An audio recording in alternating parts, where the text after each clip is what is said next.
interwebs, and welcome to Close Up. I'm your co-host, Joe. And I'm Ryan. I'm smaller, aren't I? Yeah, you're pretty tiny. Good now? Okay. Hello, interwebs, and welcome to Close Up. I'm your co-host, Joe. And I'm Ryan. Marvel released its latest attempt at a movie, Ant-Man and the Wasp, Quantumania. We're here to... Okay. Yeah, right out the gate. We're here this week to review it. Oh, that was good. Full spoilers ahead if you care. Zooming into our medium shot now. What's your history with the Ant-Man franchise, Ryan? I mean, we watched it. Can we really call it an Ant-Man franchise? There's three of them. There's three of them, I guess. I remember watching the first Ant-Man being like, yeah, this is okay. It was fun. I liked Paul Rudd in it. I liked the dynamic he had with Michael Douglas. And I remember Ant-Man and the Wasp and thinking this is a nice just kind of refresher after Infinity War. And yeah, that's basically it. Those two movies are, they're pretty decent, but they're not like phenomenal, Yeah, I remember quite liking the first Ant-Man when it originally came out in 2015. Did it come out just before or after Avengers: Age of Ultron? I want to say it was after. I think it was the last one of Phase 2. I thought it was before. It was before because Ant-Man's 2014 and Age of Ultron's 2015. No, Ant-Man's 2015. Isn't it? I know it's the same year. I just don't remember which came first. Anyway, I like the idea that they had something like Avengers: Age of Ultron, which was a big scale thing, and then you went the exact 2015. And then you went the exact opposite and had an Ant-Man movie. So you had the Avengers and the small guy in 1 year. So I thought that was pretty cool from when I first saw it. I've always liked Paul Rudd. I'm not like a super fan of his or anything, but I've liked him in pretty much everything I've ever seen him in. I think he's really funny, charismatic guy. I also like Michael Douglas, Evangeline Lilly. Good cast in it. Didn't have really high expectations. I was never a huge fan of the Ant-Man character growing up. So even in Phase 2, Marvel was starting to get to those characters that, like Guardians of the Galaxy and Ant-Man, where I'm like, okay, these are guys I still heard of, but I'm not as big on you guys already. But you know what? Marvel has a great track record. Is 2015 me speaking? Mm-hmm. And I'm willing to see this thing. And it was pretty good. I thought at the time. I liked the small scale heist adventure sort of thing. That was kind of I don't want to say a breath of fresh air, but it was different for Marvel at the time. And I wish the Ant-Man franchise had stayed on that track. Ant-Man and the Wasp, I thought was a pretty big downgrade from the first one. It wasn't absolutely terrible. I just thought it was kind of boring and didn't really go anywhere, and it lost that fun vibe of the first one, and it turned Scott Lang into an idiot for some reason. And I didn't like how they handled the Ant-Man character. It's weird. In the second one, they made the Wasp so cool, but then for some reason they thought that they had to dumb down Scott to make her even more cool. Yeah, which is not a smart move. You could just have two cool superheroes. Like, she had an interesting arc in the first movie. She was always the more badass of the two. She had the training prowess and everything, but Hank Pym just didn't want her in the field. That was always the story all along. But Scott was always pretty competent too. With he was a good thief. He could think quick on his feet, like that scene when he breaks into Hank Pym's mansion. That was the test to prove he was worthy for the suit.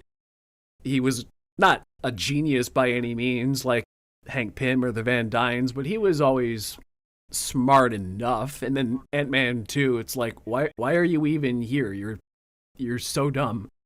And there's a little bit of complaints. I'll get into that for when we get to Quantumania, because they kind of do the same thing. But yeah, so Quantumania, I wasn't really a fan of Ant-Man and the Wasp. So Ant-Man and the Wasp Quantumania, I was kind of like, all right, the trailers make it look like, okay, this is going to be a really interesting alien. Makes it look like something, huh? Yeah, it's like it's going to be an alien world where Kang's going to be the villain. So let's first movie of Phase 5. Let's see if it can kick things off right? It didn't. But let's get to our close-up and break that down a little bit. So, Yeah. you want to start? Well, it's just like, listen, this is getting review bombed so bad, and it's tied right now with Eternals, with one of the worst reviewed MCU movies. I don't think it's a bad movie. I just don't think it lived up to the hype of what Marvel was trying to hype it up as. Specifically because of how they treat Kane in the end, and we'll get to that later on. But, you know, I went into this movie with the lowest of low expectations because of how Marvel has just been the last couple years with some of their movies.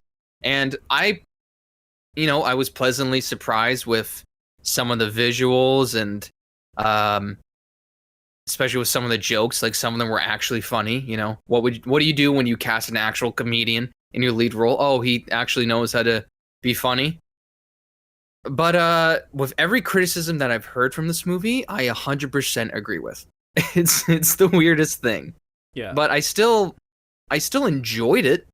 I still had fun watching, parts of it. But there's other parts of it where I was just like, you could have done so much more to kick off Phase 5 to really showcase who Kane is. I mean, they do showcase who Kane is, but just what happens to him afterwards is not great.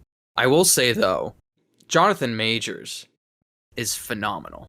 They could not have picked a better actor to portray the next big bad after Thanos. He's going to have an amazing time in this universe. He's so versatile. I can't wait to see him in other Marvel projects.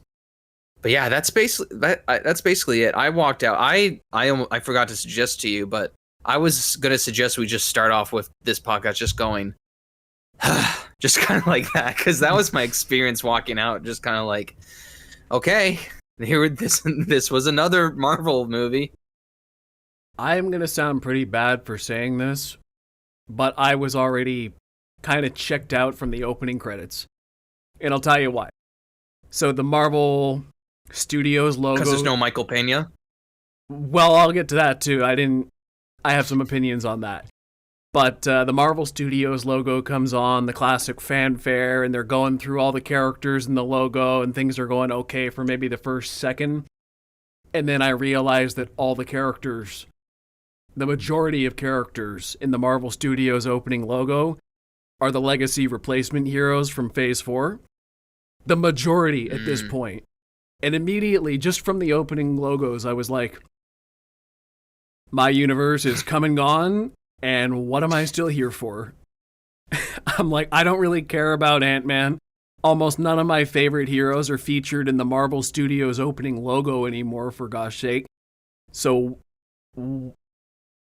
I'm like, I haven't really liked Phase 4, and this is just throwing it right in my face up top, how much I'm uninvested in this universe nowadays. And the movie itself never really pulled me back from that. It just made it worse. If anything. This movie basically single-handedly made me lose faith in the whole franchise. I was already very, very low on it, as you've heard. You were on edge.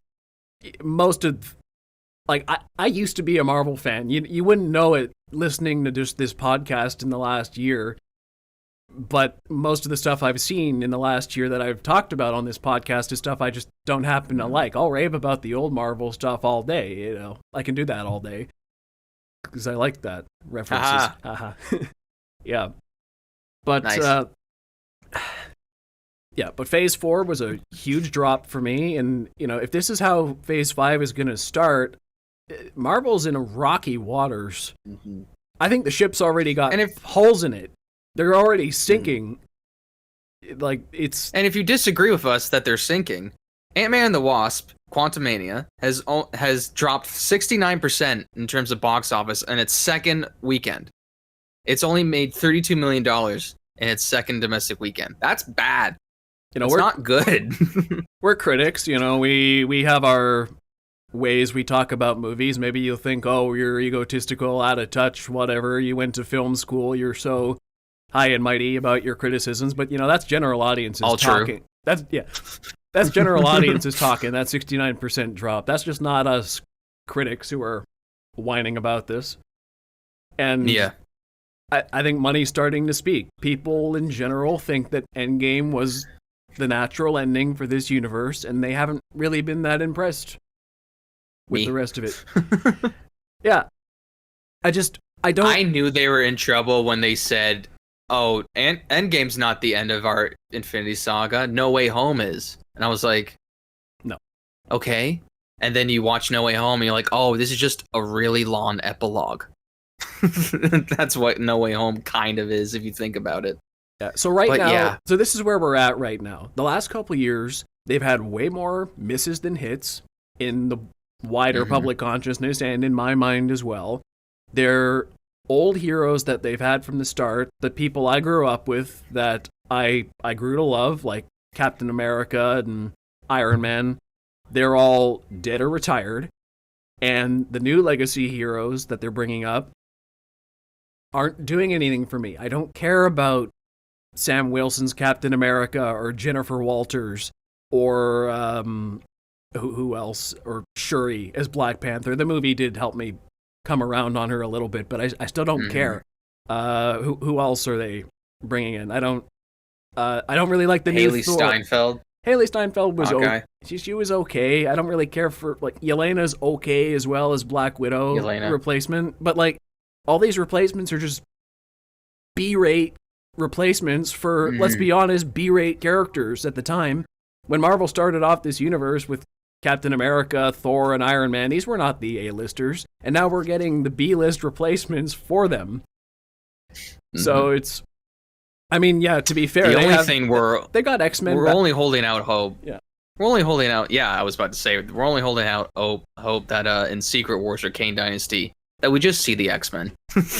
We just see the X-Men in those movies. You know what? Screw it. If I'm okay if they're all in Deadpool 3, because I hope that movie's going to do its own thing anyway. Maybe even close out the Fox universe with the ending it always deserved, because New Mutants wasn't it, I'll tell you. Or Dark Phoenix. Like, give that universe... Did they try to close it out with New Mutants? I didn't watch it at all. New Mutants and Dark Phoenix were kind of the close of that universe, but like, we all know it really should have ended at Logan. But... yeah. Like, that was the natural ending for that universe, and then they kind of kept going because they had more in the can. But you know what? I hope Deadpool 3 can close it out well. But what's my point? Yeah, I'm just not interested in anything they've got going. Like I said, all my favorites are retired, and anyone left, I'm like, well, I don't really like how you've turned Thor. He was one of the originals. I really liked him. I don't like what you've been doing with him the last couple years. The comedic Thor is not for me, at least not the overly comedic one. I don't like how you handled Banner either. I never was a fan of the Hulk, but I don't like Professor Hulk. I've never... who else are they ruining? I didn't like Multiverse of Madness. You screwed up Scarlet Witch in there too. So, like Doctor Strange and Wanda, they're screwed. Kind of the same. He's just half deaf. Yeah, Hawkeye they did okay with, but like anyone who's left, I'm not really... Spider-Man I like so far, and I'm excited for more. Shang-Chi was okay. There's been a couple that I'm like, okay, but I don't feel strongly about anything. You're not hyped about it, yeah. Nothing. In this movie, it was just... feels like the most going through the motions I've ever felt going through a Marvel movie. Like I said, I was kind of down on it just from the opening logos. And I never really rose up from there. The whole movie, I was just watching it, and I'm like, I'm not even excited for anything that's happening. I'm mostly just bored. It's barely entertainment. Yeah. It's the most Marvel movie to ever be a Marvel movie, where they literally were just like, it's almost like an AI wrote it, where they calculated the Marvel formula and then put the Ant-Man characters in the name, and then they just hit click, and then someone in the writer's room changed a bunch of lines to do Kane, because actually Kane was written well. Well, you know what, Ryan? That they chose... She-Hulk told us that's what they were doing. You know, we should have believed her. That's true. Yeah. Why do we bring up She-Hulk in every podcast? Maybe we do like it. Anyway. I started to come around on liking it a little bit at the end. Like, It wasn't good, but I was starting to be entertained by it. Yeah. But that's separate. The fact that they chose to introduce Kang, the Conqueror, I mean, not He Who Remains in Loki, like Kang the Conqueror, that variant in an Ant-Man movie is both ballsy and stupid. I couldn't think of a less interesting character to introduce him through. Not to say, like, Ant-Man put up his fight here, but we'll ask any comic fan out there. Kane would have literally destroyed Ant-Man in any of this, and he's literally only saved because the writer wanted Ant-Man to live at the end, not because this is what pissed me off. I'm going to say it. We're going to cut this to the is what chase pisses here, me off about this movie. I think we Yeah. both have a rant on the same thing here. This is it. This is the guy who's supposed to be the conqueror. This is the all-powerful one. This is the variant. He's got the costume, he's got the face, he's got the powers. And he's beat by the second lowest tier Avenger. That doesn't make any... This is the guy. I don't care about the post-credit scene with all the other Kanes, because they don't interest me at all. Like the Pharaoh Kane and then the other weird-looking Kane, which Jonathan Major is going to have to keep track of all the voices he's fucking doing. But even if you introduce a different Kane the Conqueror, okay? That just puts the stakes so low. It just doesn't make... Like, this is supposed to be the guy. He was intimidating. He was stoic. If you wanted to kick off Phase 5 right, you either kill off Ant-Man or the Wasp, either one of them, or you leave them trapped in the quantum realm, and then literally the final shot is Kane on Earth just staring out into the open sea, and then it cuts to black. That's what I thought they're going to do. Just be like, okay, they're going to be ballsy. Nope. It just ends. I mean, it does end like a little bit of like, maybe everything won't be all right. Whatever. But it's treated as a joke. So that's what pissed me off, is that they keep doing the same thing where they introduce a like mega level villain and they kill him off in the same movie. You know what? They did that twice in this movie with two different villains. They did MODOK. You know, MODOK's going to be a whole different rant later. I got to go on to this topic too, because look at that face. I'll get to it. I'll get to it. I want to double back to Kang in this ending. Look at his face. MODOK's going to take up a solid 20 minutes of this. I got to talk about my thing. Look him in the eye. I'm trying not to. I'm really trying not to. Look, if the point was to make him look ugly, it's still bad. Anyway, sorry. You go on your rant. This is a very rare thing, I'll say, for most movies. I tend to be a purist in the way I treat my heroes. I tend to like, good triumphing over evil in the end. I don't like meaningless sacrifices in things that are just trying to pull at your heartstrings just for no good reason. I'm going to call out something like, I went on this rant already, like Wakanda Forever again. Like, you didn't need to kill off T'Challa off screen. That felt manipulative to me. And I went on a whole rant about that on the Black Panther episode. But this is one of those rare instances where I'm like, I don't mind if Ant-Man died in this movie. In fact, I outright wanted them to kill off Ant-Man by the end of this movie. And I'll tell you why. Because this is Phase 5. This is the very beginning. They're going against the villain who's supposed to carry us through, the replacement Thanos. And that ending was the most emotion I felt in the movie, when Kang and Scott Lang are going one-on-one at the end. And He's beating the shit out of him. It was bloody, it was raw. This was one of the most investing hero versus villain fights one-on-one I've seen in years, personally. And it was the only moment of the movie that actually roused me. I knew Ant-Man didn't really stand a chance against Kang, because Kang's been built up as this badass the whole time. I know he's going to be the main guy going into Phase 5. That's fine. But the way that movie, Quantumania, was setting up the ending, I thought, you know what? This is a good death for Scott Lang. He's going to go out, stopping Kang from getting into the, into the real world, out of the quantum realm. He's going to actually have a meaningful sacrifice here.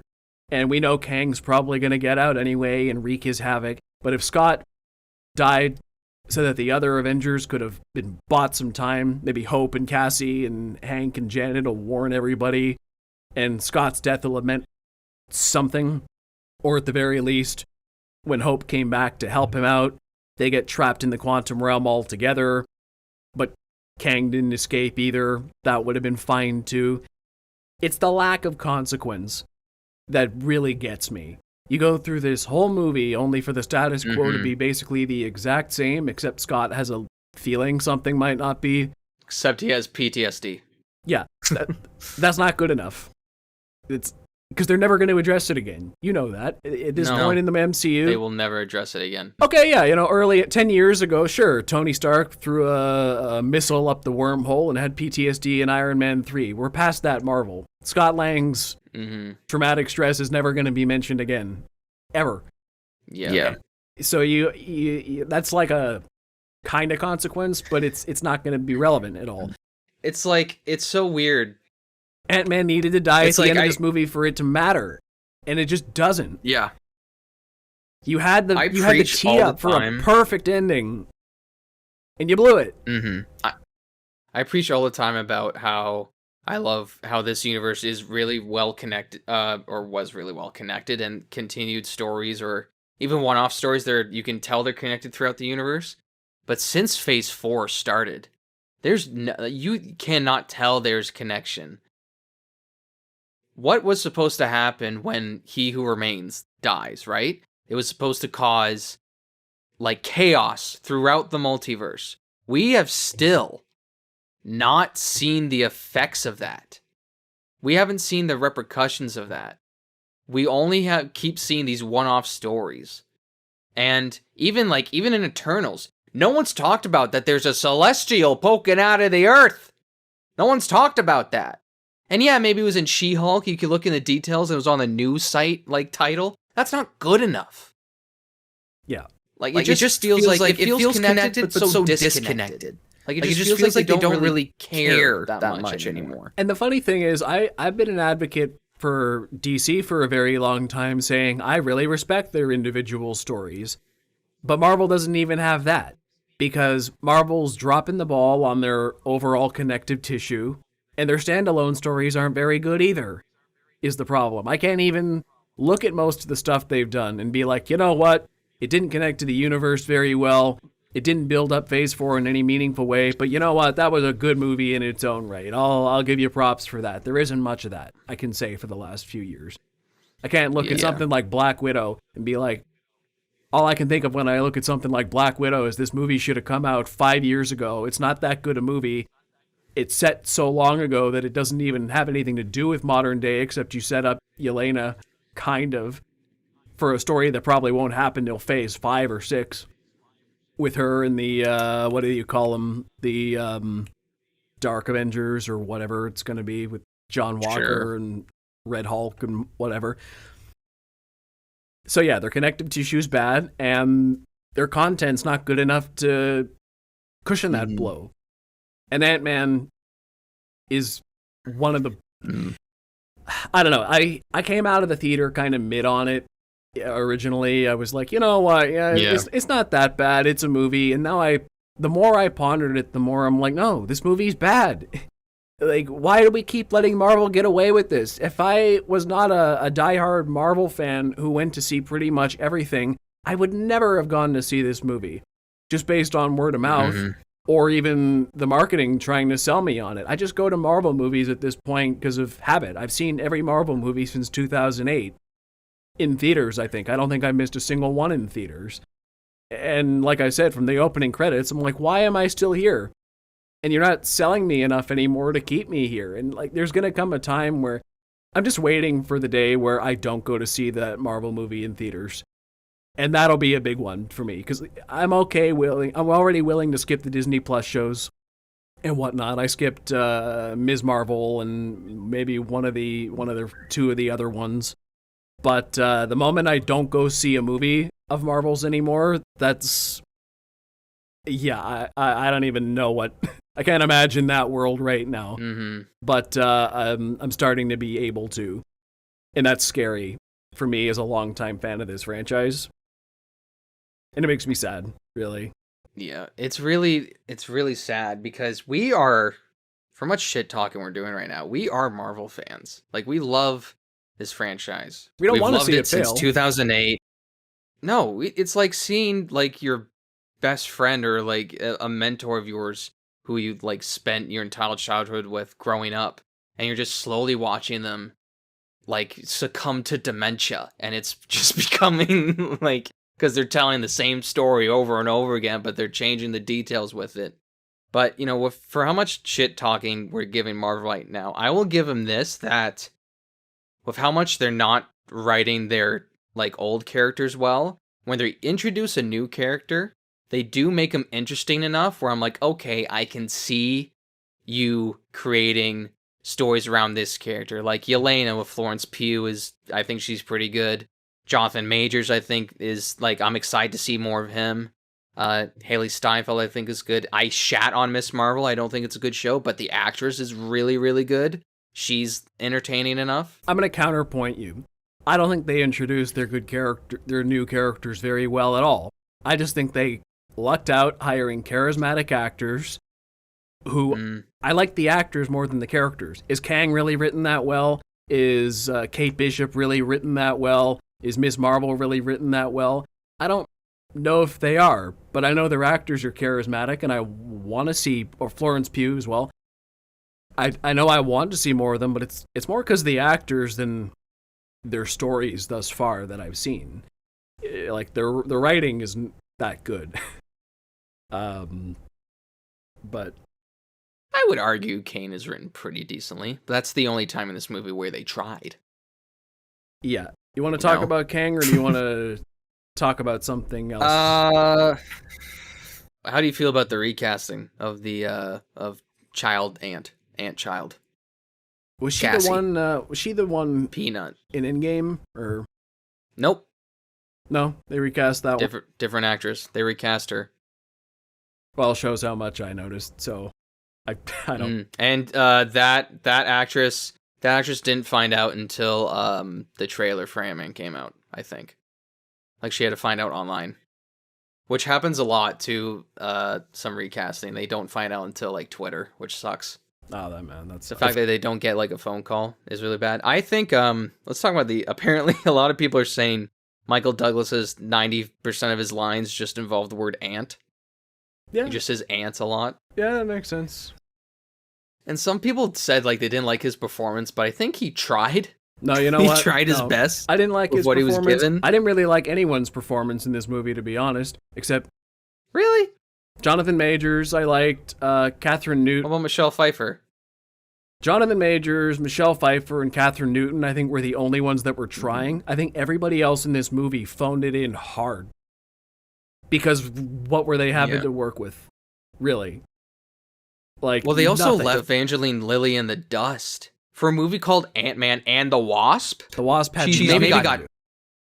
She may have had 2 action scenes, which that's just sad. I have the same complaint with both Hope and Scott Lang, is that they're both very reactive characters in this movie. They don't actually make any decisions of their own. They just sort of get sucked along for the plot and just do whatever they're told to. And anything they do actually do is coerced. Like, Scott doesn't make the decision to go into that, what was it called? Paradox Storm, or Sure. The machine orb. the Future orb. yeah, the thing. The big thing. I had it written Big ball. down, but I've lost it in my notes. Yeah, he doesn't go into there because he wants to. He does it because Jonathan Majors, Kang, said he was going to kill Cat. Threatens to kill his daughter, yeah. Hope kind of just reacts to things when there's danger around. And you know what pissed me off the most about Hope's story? Is that they had She had a story?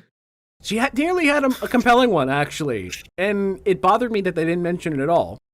Was that Janet Van Dyne didn't tell anybody about Kang and what she did in the quantum realm for 20 years. And when they get to the quantum realm, Hope seems kind of pissed off at Janet. Like, are you going to tell us anything now? And Janet's still like, no. And Hope seems a little bit okay, well, why aren't you telling us this? You could have maybe prevented this. Sorry, Mom, but I'm not very happy with you right now. And then they basically just drop that entirely. Janet just gets away with her lies, and Hope forgives her off screen, basically, and kind of just goes with the flow of the adventure, and it doesn't matter. Mm-hmm. Like, they nearly made it. Yeah, she just kind of gets... And Evangeline Lilly, I think, was gets, playing it that way. She gets away with it. Evangeline Lilly is actually acting like that's her subtext, and I think Evangeline Lilly knows that was the good story, but I don't think anybody but Evangeline Lilly cared enough about Wasp to do it, to actually go Which is pretty sad, because she's an awesome character. And the only reason I even caught that story was because I was paying attention to her acting. I could see that's kind of how she was trying to play it, and I'm like, thanks for trying to do something, at least. Yeah. So that bothered me. Why is Bill Murray in this movie? No reason. Why is he here? Is it for a sex joke with Michelle Pfeiffer? Is that really it? He's literally in it for one scene. And I was so confused because he was like, oh, we're nothing like you humans. You look like a human. At least dye his skin blue in the edit or something to make him not look human. I don't know. The quantum realm is so weird. I think it's got like a decent design, but it really just feels like they're in the volume for most of it. Yeah. My problem with it was a lot of it looked great and a lot of it looked terrible. You know what I mean? Like, there were some shots where you're looking at it and I'm actually kind of in awe. I'm like, oh, wow, this is really well designed. There's a lot. It feels like its own. And then some is just so basic. It feels like a very unique world, like all the plants and organic life and like the organic and technological kind of mixing together. It feels anachronistic. Is it futuristic, old technology? Is it like ancient ruins with future technology, or just modern life with aliens in it?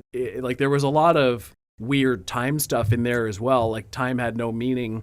The aliens were pretty cool designs too. The environments were unique as well. Like, this was a really cool world to go into, is the thing. And it disappointed me that there wasn't really a lot to do with it, except kind of just, it felt like Avatar in some ways, just go around and explore the world. Yeah. Look at pretty things, but it just wasn't as, like, there wasn't enough passion behind it by people who cared. Like, James Cameron knew how to make Pandora look beautiful. Whoever made this movie sometimes made the quantum realm look nice. I saw the director of photography was Bill Pope, and I know he's got a great history. He did films like The Matrix, and the original Sam Raimi Spider-Man movies. So, like, I know he's got a great track record, but and I think a lot of the shots look great. But then there was the ones, like I was saying, the comp work was terrible. Sometimes I was looking at them and I'm like, you are clearly standing in front of a green screen. That, like, there's no depth to this image whatsoever. It's like you just slapped a picture on top, and it wasn't like, it was a rush job, not even a well-rendered picture. I'm like, the lighting was a little off too. I'm like, what is this? This is some of the cheapest effects work I've ever seen from Marvel at some points. Yeah. Also, spoiler alert. Why is it when Ant-Man gets really big, and this was a problem in Ant-Man and the Wasp as well back in 2019, and also Baby Ant. They haven't given her a name yet, so I'm just going to call her, like, whatever I want. Baby Ant, she also gets really big. They're allowed to take off their helmets and still be that size. Isn't the whole point of them getting really small or really big is because their entire body is in a suit? It's like they don't even know their own rules. It did bug me at the end that Cassie made herself into a giant as well, and she didn't black out like Scott did. Yeah, she's just perfect. She's just a perfect character. She has no flaws. I did think of a possible defense to that. Possible, but it's a little nitpicky, is I'm like, oh, well, Scott blacked out because he was his regular size and went huge, but they're super tiny and she's just growing bigger. Really? So she looks huge relatively? Lazy. I know. Yeah, that's lazy. It's nitpicky, but... Not saying that what you're saying is lazy, but, like, the defense of that is a bit lazy. I had to go through I saw a great video to make that defense. Yeah. I saw a great video where someone's saying that the nanotech is destroying the amazement of seeing a superhero in a suit. That the fact these suits are just able to come out of nowhere. And when Iron Man did it, it was pretty cool, but now literally everybody's doing it. Thor did it with his helmet. Ant-Man's doing it with his little Pym-Tech stuff. I hope the Guardians don't do it in their movie, which comes out in May, which I'm actually a little excited for that. Oh, I'm very excited for Guardians because Marvel Studios never really screwed with James Gunn, it seems like. So he's just telling his movie, his story, the way he wanted to do it, how it seems to me. So it seems like a very filmmaker-driven movie rather than a studio project. So it's almost like if you give a director full reign, he will be able to show his vision without it seeming basic, for better or worse. Yeah. But at least he fucking shows it. Not that a director's vision is always 100% the best way to go at all times, but when the studio gets too involved, it feels too soulless. What were we saying about Cassie? Yeah. So you said she has no flaws. I think the problem is she does have flaws. She's a know-it-all. She's smug and she's idealistic to a fault. Basically, most teenagers.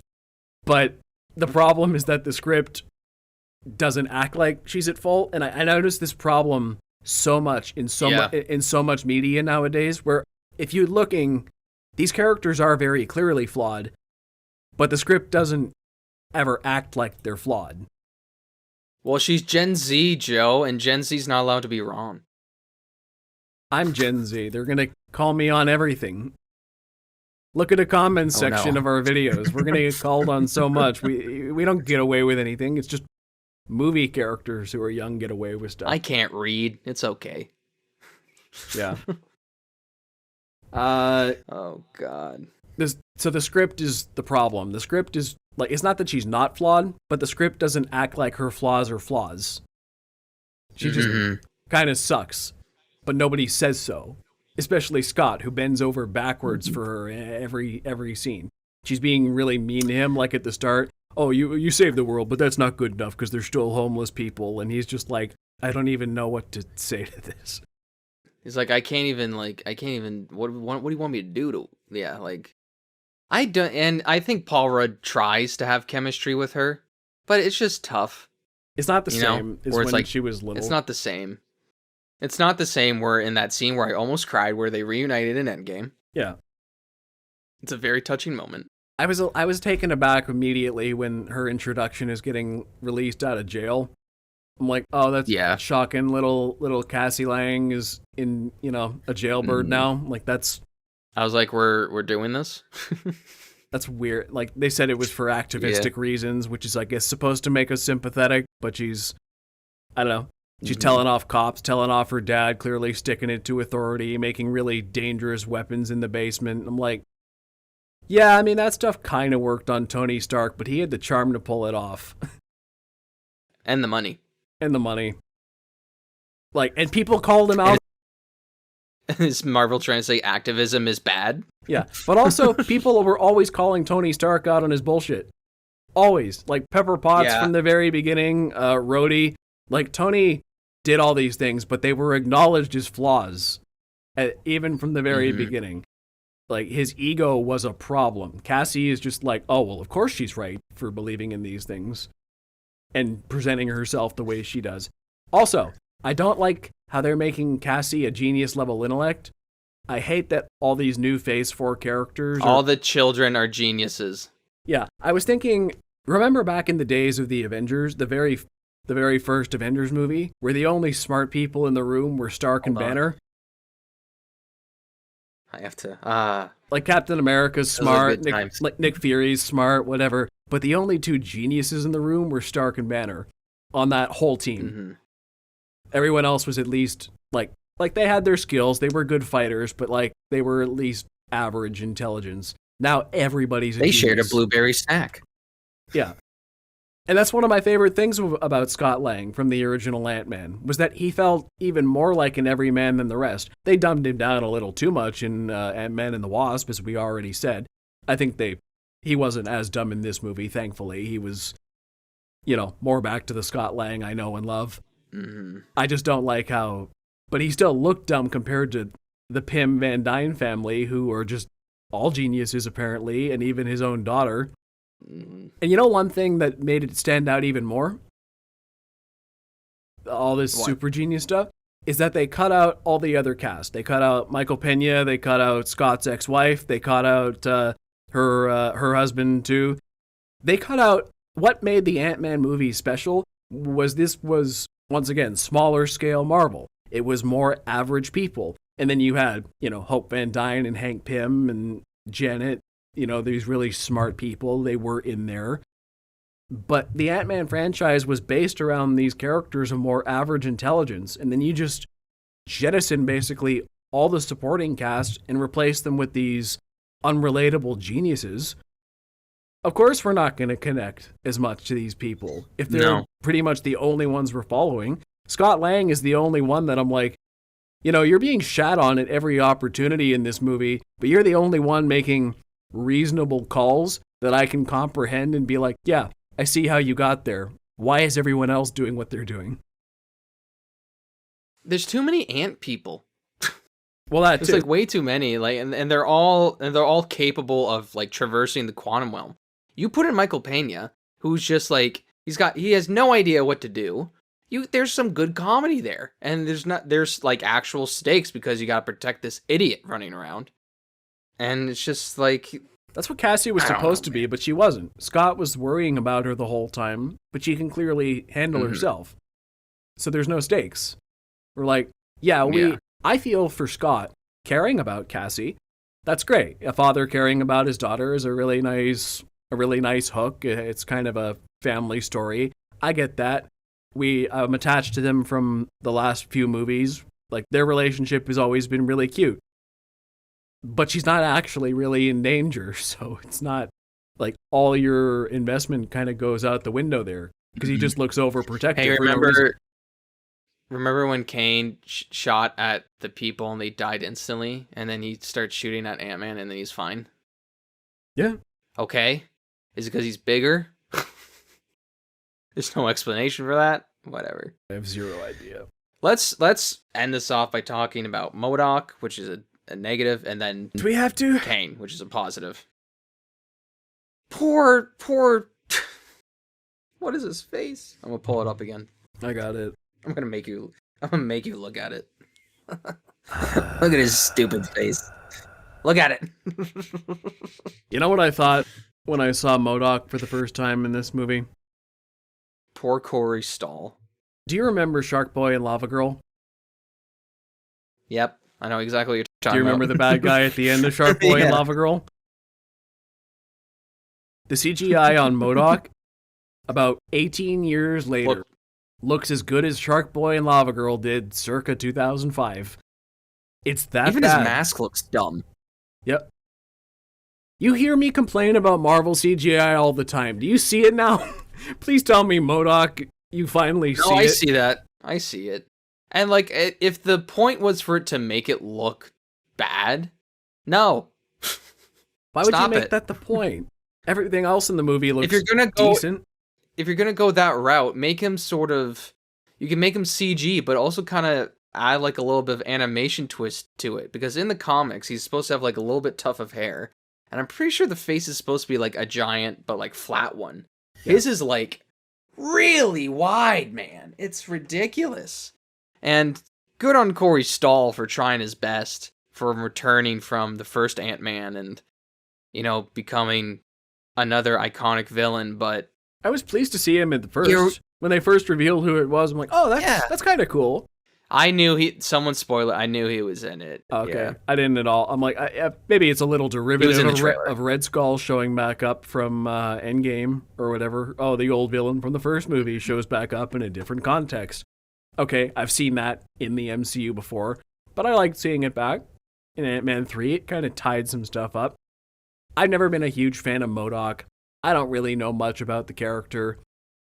I don't think that goofy thing is... He's not this. I feel like MODOK always has been a little bit goofy, but this is like Love and Thunder levels of goofy. It's sad when the Avengers video game does MODOK better than actual Marvel. Yeah. And they did it terrible in the game. And they didn't do it better here. What does MODOK stand for again? Mechanized organism designed only for killing. Can't even kill a teenager. And he turns immediately I when don't- she calls him a dick because of hurt feelings. Hurt feelings defeat him. It's like, I'm an Avenger now. It's like, no. Stop. We did this joke. We did this joke a couple movies ago. Can we not? It was just an embarrassment. Mm-hmm. And like, there's a somber music when he's dying too, and then he dies. I'm just like, no, I feel nothing. I don't care about this heel turn, and I don't care about this death. You know what? MODOK is the apex of this problem, but this movie just wasn't funny. It was trying so hard to be funny, but I don't know if I laughed more than a couple times the whole time. They were really going for it, but pretty much every joke fell flat. Even like you said, you were just talking earlier, Paul Rudd's a talented comedian. I don't know if much of what he said even made me laugh either. No. I laughed more than in Love and Thunder, and maybe by more I mean like 2 times. Love and Thunder was funny, it just wasn't a good story. Like, it's got a lot of funny jokes in it, but the whole movie is just jokes, not really a story. So That's what makes it less funny, though. yeah. Like, if everybody's funny, no one's funny. Yeah. Well, that's just Marvel in general now. Everybody's got to be funny. Except Michelle Pfeiffer and Jonathan Majors. And they were my favorites in this movie because they were actually This a gives little me hope self-serious. that Michelle Pfeiffer shows up in the Flash movie, but I don't think she will because of Oh, right. some reasons. I don't know. Right. I'm like, what does Michelle Pfeiffer have to do with the Flash movie? Oh. Joe hasn't seen the Flash trailer. No, I and saw it because it played before. Oh, you did? Oh, I'm sorry. Because it played before Ant-Man, so. Well, then we'll talk about it after. Not in this episode, but because I'm hyped. Anyway. I wasn't planning on seeing it, but whatever. Now we have to because of what's in the trailer. Yeah. Yeah, well, what was Anyway. the point? Michelle Pfeiffer, Jonathan Majors, they're the only ones in this movie taking themselves kind of seriously, and I'm like, this feels more like the Marvel I remember. More of these two, please. Mm-hmm. That flashback sequence was entirely useless. Terrible. Don't even, like, the movie could have gone without it. It was just a big exposition dump scene for nothing. It accomplished nothing, but I like these two together. Because you're actually doing something. So thanks for that. You're not just making jokes every 2 seconds. You actually have some gravitas. You're kind of moving the plot along. Somewhat interesting backstory. I'm more interested in the lore than the execution, but... Jonathan Majors. His face. He can, like, work every muscle in his face. It's the same acting technique kind of that Andy Serkis has and Emilia Clarke has, where he just is able to convey a series of emotions through a single thought. And I wish the line where he says, "You're an Avenger, have I killed you before?" added more meaning to me because it was spoiled in a trailer at Comic-Con and everyone kept fucking talking about it. That was one of the best lines. Like, which one are you? It was in the They trailer blur together. Mm-hmm. Which, yeah. But apparently it was in the trailer for Comic-Con, and then they took it out for the main trailer. Because I follow a guy who went to the Comic-Con and then he talked about it. But yeah, he's really good, and I was hyped to see this version of Kane destroying these children Avengers. I was so hyped for it. And then they just do the fucking... a villain gets sucked into a black hole, even a smaller quantum realm, and I was like, oh, maybe this variant will come back, you know? He'll get out of that technology somehow. Nope. They specifically said in the end credit scene, if people didn't stay for that, they say, so the exiled one is dead. So, this version of Kane is gone. But then the post credit scene kind of implied he might be alive after all in Loki. But like, again, that has no meaning to me because, okay, if there's a second Kane the Conqueror, then there's a second Scarlet Witch, then there's a second She-Hulk, you know, there's no stakes really. Well, that went out the window the when you moment they that's introduced multiverse. Yeah. And I can see that point, but if they're doing that, it's kind of just... That's why I never liked multiverse in the first place. As soon as they were going there, I'm like, no. yeah, I get why you're doing this. It's a big comic thing, but I'm like I don't like it in the comics either. I mean, sometimes it's No. okay. Sometimes it's fun in concept, but like it ruins the stakes. It makes it way too Multiverse confusing. is fun when it's different. Like, say, Spider-Man, there's the Miles Morales other universe. That's really fun. Yeah. What I'll say, multiverse is good when you're telling alternate stories. That's an example right there. Into the Spider-Verse, like that's a fun Logan. Like those are good alternate takes, but it's when they start bleeding together into big stories, that's where the problems come. Like Marvel is building their whole thing around the multiverse. They're not just using it to be like, oh, let's tell Andrew Garfield's Spider-Man on a Disney Plus show, which I still advocate for, by the way. That's a good use of the That's a good use for the multiverse. Different versions of the characters we love on different worlds doing different things. That's fine. But when they all have to cross over all the time, yeah, it's it's interesting, but and it's disappointing about how they handled this version of Kang, because I thought there was solid build up to him. The whole movie, everyone's talking about how badass he is, how scary he is, and I'm like, ooh, I'm actually excited to see this guy. And he lived up, because Jonathan Majors is a great performer, and I'm excited to see him in Creed next week. Yep, he's gonna have a good few months. Yeah. Let's see what else. Have you seen that Vanity Fair issue where on the cover it's got like all the young Hollywood stars and Jonathan Majors is on it? No, I haven't seen that one. Let me pull up who's on the Vanity Fair.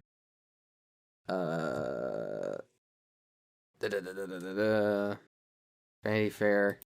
Oh, I what am I doing? I had it saved on my phone. Stupid Ryan, stupid. Where is it? Shit. You say something while I try to find it. So another thing that bugged me about this movie is that everything was too easy. Yeah. They never really faced any challenge. I noticed this specifically for like the 5th time somebody escaped from guards in captivity. They just like beat up the guards and get away. And I'm like, this happened multiple times already. And there was never really a challenge for any of you. Faceless guards. Yeah, faceless like guards. They're nobody. Or Bill Murray. They escaped from him too. Or he's in one scene. Why is he there? Yeah. Or Kang himself. Like everybody just escapes. That final fight when they're getting into Kang's complex, there was never really any problems in there. Even that one guy who's like, oh, I don't have holes, and gets all shot up and is nearly sad when he dies. He's like, oh, I got holes now. And then he just starts sucking everybody in. I'm like, okay, well, that was nearly a problem. And then you chose not to have that have consequences. So that whole invasion and revolution thing was also way too easy. I didn't really feel any stakes from this movie at all until that 1v1 with Ant-Man and Kang in the end, which I already talked about. But yeah, it was too easy. Yeah, Jonathan Majors fighting Paul Rudd. You just feel like Paul Rudd should be dead because Jonathan Majors is just so huge. And it's not just that fact that he's a brawler, but he's able to use his like legs as well. He kicks really well. Like the one scene is stuck in my brain where Jonathan Majors like bringing his leg up and smashing it onto Ant-Man, and you've seen like the POV through Ant-Man's mask. That's a great shot. But the Vanity Fair article, like the 2 covers or like the 3 they couldn't fit them all. But it's like Selena Gomez, Jonathan Majors, Austin Butler, Ana de Armas, Florence Pugh. It's the first picture. Keke Palmer, Aaron Taylor Johnson, Julia Garner, Regé Jean Page, who was in Bridgerton, I think. Page, yeah. Emma Corrin, Hoi Yeon, who I think was in Squid Game, and Jeremy Allen White. Like, young stars of Hollywood. Like, this is the future. Yep, they're all really good. That's what Vanity Fair did. They were like, yeah, this is the future, and we're all excited about it. There's a couple names on there I don't recognize immediately, but I do like 90% of them. If you look at them, you'll be like, yeah. Yeah. Who's Selena Gomez? I'm kidding. You know who she is. Everyone knows who she is. Probably the first one I ever saw from that list. Mm-hmm. We're watching Selena Gomez stuff since Disney Channel days. Oh yeah, Wizard Waverly Place. Apparently they're doing a not her herself, but two of the actors are doing a like a podcast together, and they're talking about their time on that show. That's cool. It's the best friend and the dad. Oh, okay. I don't know their names. That's funny. Let's see. What else do I have to say about this? Yeah, Jonathan Majors tries to save this movie so much. He carries this movie so much, and I think Michelle Pfeiffer doesn't get enough credit infatuated for with what she does. Everyone talks about Jonathan No, Majors, she did but I think phenomenal, Michelle too. Pfeiffer's fantastic. Like, it's the two of them neck and neck for me. I wasn't even as blown away by Jonathan Majors as most people, to be honest. Like, he was the best part about the movie, but even he was like, you can't save the material you've got, man. Like, you're giving it your all. I respect you more He's than trying so hard. I'm like, I respect He's you more than trying so like hard. everybody else here. Like, you got gravitas, but I'm like, you can't save. When I see you get dominated by a bunch of giant ants, and you're supposed to be the big villain, I'm like, that's not your fault. But come on. Technically, they're small ants. I know. That's what's really funny is that, like, everybody's technically really small. And it's like this giant, like, big spectacle of a movie. I think the problem is, like, what do I know? Like, what do I know about Kang? I have a very rough motivation for him. Like, all I really have to latch on to is Jonathan Majors' performance. There's really not much character there. He wants to conquer all the multiverse because he got exiled and he's bitter about it. I think there was original multiverse war with all those Kanes because and then they some exiled viewed him others as weak or something. Because he was the most powerful one, and they exiled him, and he was bitter about it. So I think he was just trying to show off. I'm the best Kang. That line though, where Michelle Pfeiffer's like, "What are you gonna do?" and he just says, "Win." I was like, "Oh." I was like, "Okay, here we go. We're gonna be a movie now." Nope. The other line I really liked was, so she asked, "Who is Kang?" and he said, "Who I need to be." I thought that was a good line too. That one stood out. I actually wrote that one down. Let's talk a little bit. I have a positive thing to say. I really liked the first act of the movie when Scott was just kind of hanging around doing his recap. Oh, I'm a novelist now, and things are going okay. Book, yeah. Like they spoiled one of the best jokes in the movie in the trailer. Like thank you, Spider-Man. Yeah, that was one of the funniest ones. And then later at the end, oh, you're the other bug guy. $12. Yeah. That was a good joke.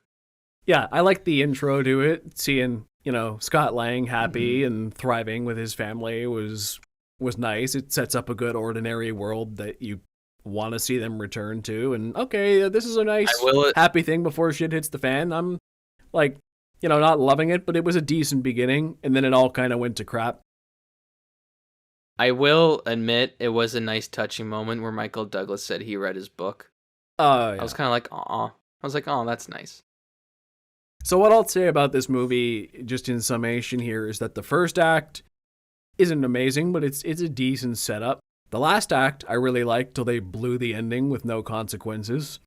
It was a decent CGI fight and like one of the best one-on-one fights I've ever seen with a hero versus villain. One of the bloodiest, most brutal since Spider-Man 1 20 years ago. That's always been probably my favorite fight for heroes versus villains in the end. It's so good. And this was like very reminiscent of that. So this is one of my favorite 1v1 fights.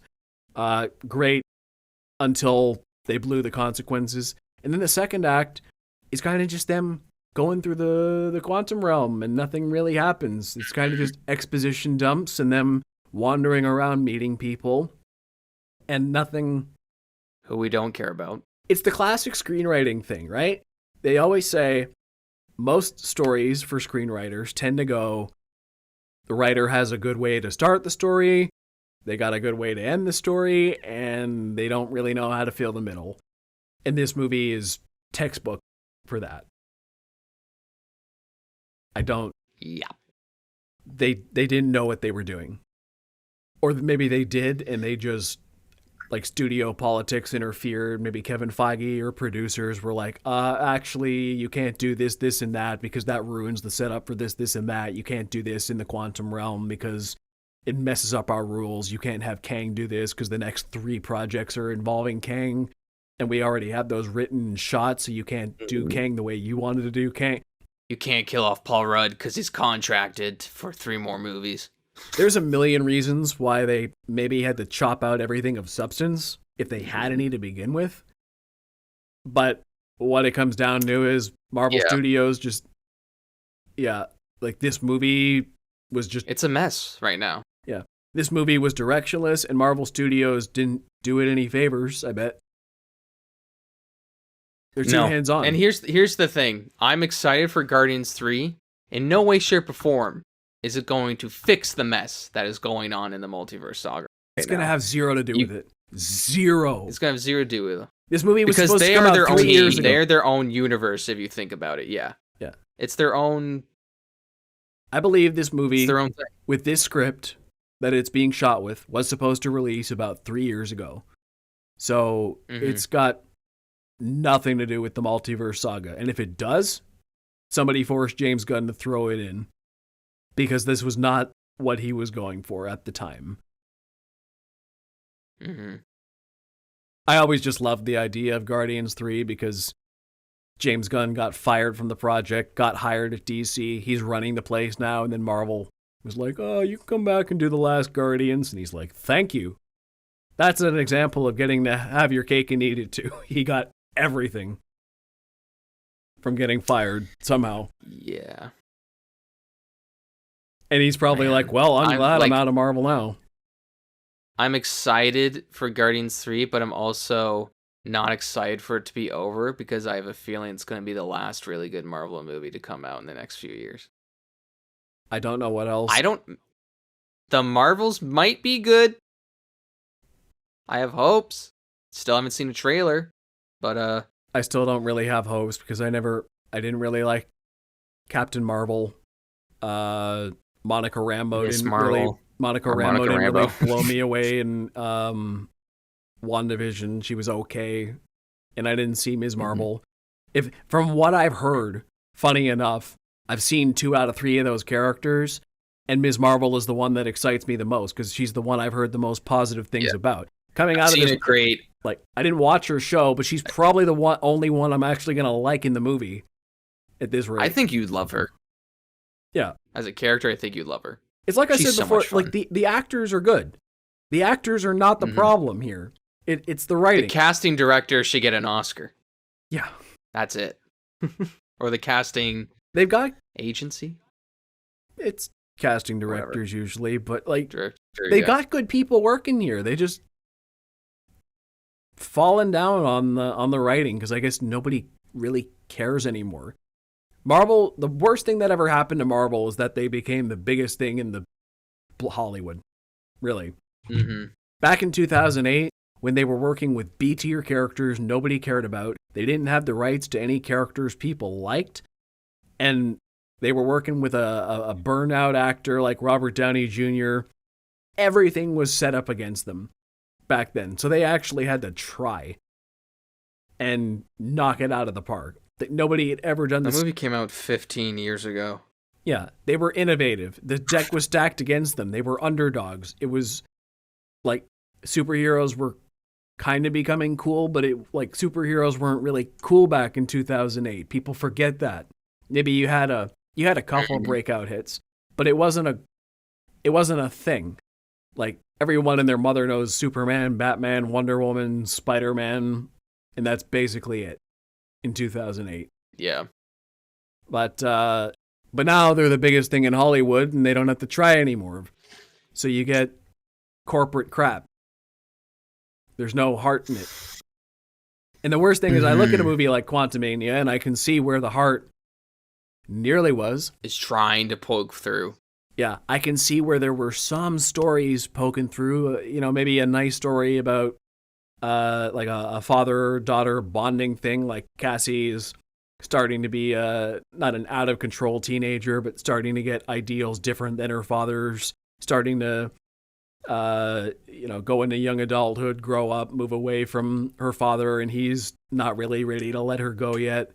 And she's capable, but he can't really. Like, there's some good parallels there to the first Ant-Man, where Hank never let Hope do anything either because he was too protective of her, even though she was always capable of it. You could have played on that a little more, and that would have been a good story. Hope and Janet. Janet's really secretive, and Hope always wanted her mother back, but now she's lying to her and putting them in danger because of the lies. There was an interesting story there. Hank Pym just being a generally curious scientist in an awesomely scientific place he's never been to before. They played that up a little bit, but not really. He's more chilled out than any scientist should be when they discover a new living world. Yeah. With different, like, sentient beings. Yeah. This is fascinating. Yeah, and so there was some kernels of things there. One of the funny things about this movie, though, is I can't even tell you what it's actually about. I can tell you what the plot is, but I can't be like, Ant-Man is a movie about this. What would you say? I think this movie would be better if we both watched it while taking mushrooms. I think that's what the intention was for. So, off the top of my head, I think, and I just wrote down a couple of examples here. I'm like, is the movie about a vague argument for the power of family, a commentary on power dynamics among the powerful, aka there's always somebody more badass than you, a reminder that there's no such thing as good enough, or more likely some kind of half-hearted showcase on the reverberations of choice? That one seems the most likely, especially because of that one admittedly pretty cool scene in the probability storm where all the versions of Scott Lang that ever could be pretty much all come to the same conclusion. Like, all the different possibilities of choice. There's a multiverse of Kangs out there, and he's the most hardcore one. He made his choices. Janet made her choices to lie. But for a movie about choice, only a couple people are really making the choices. So, like, it all falls apart. But I feel like the reverberations of the choices for the people who actually made choices, that's what the movie's trying to really talk about. But, like, none of it's clear. I can't tell you what this movie's really about.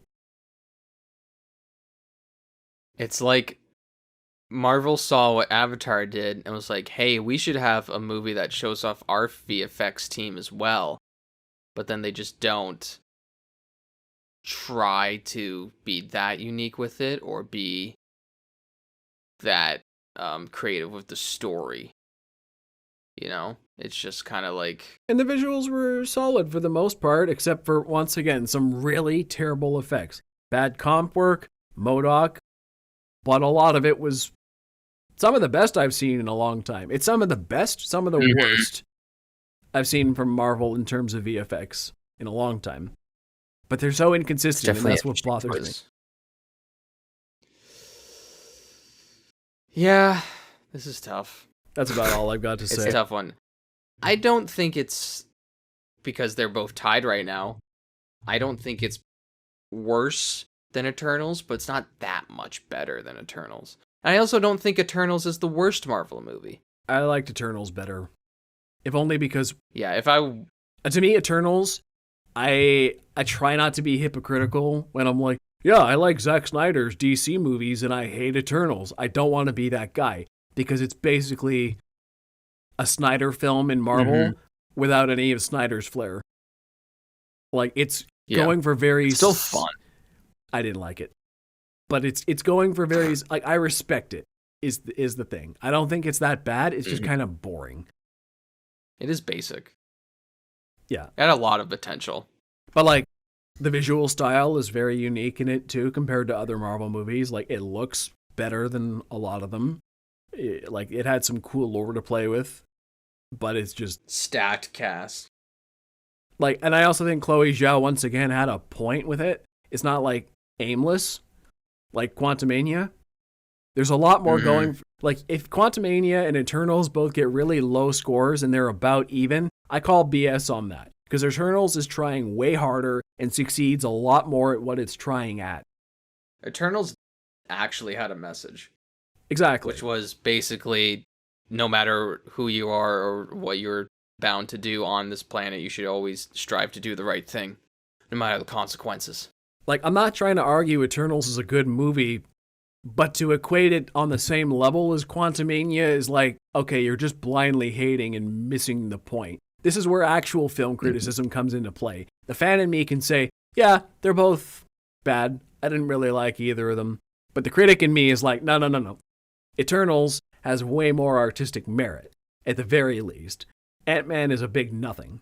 There's not much I'm going to remember from this movie or care about going forward or right now. It's just, like, don't bother with it is my recommendation. That's, like, it's bad. It's not worth your time. Just wait till it comes out on Disney Plus and then fast forward to the Kane parts. Yeah. And then you'll have fun. Yeah. Or just wait till the Kane parts go up on YouTube. Anyway, here's one more look at him. His stupid face. He's got a grin. Does this guy say he's all about killing? Yeah. This is how he's smiling. He's just doing this. He's like doing the it smile, but just bad. Hey, Ryan, you know what? That smile makes you look like kind of a dick. You're going to be suddenly I should stop being a dick. You should just be a good person now. Just because I said I that. am good! Or whatever he says at the end. You're an Avenger now. Congratulations. Okay, I'm done with this movie. Anyway, I'm so done. Can't wait for Guardians. Anyway, you can find me at Ryan Walker Official on YouTube, TikTok, and on Instagram. And you can find me on Instagram, TikTok, and Facebook at ThoughtPlay Media. Also, check out the Close Up with Ryan and Joe Facebook page for latest updates on the show. If you listen to us in audio, check out our YouTube channel. And if you're on YouTube, find us anywhere you get your favorite podcasts. Also, be sure to leave us comments and reviews, as that's a big help. And how about clicking that like button or sharing if you enjoyed this? We hope to see you on the next Close Up with Ryan and Joe, where we rank the Rocky and Creed films in anticipation for Creed 3. Till next time. See ya. Shrink.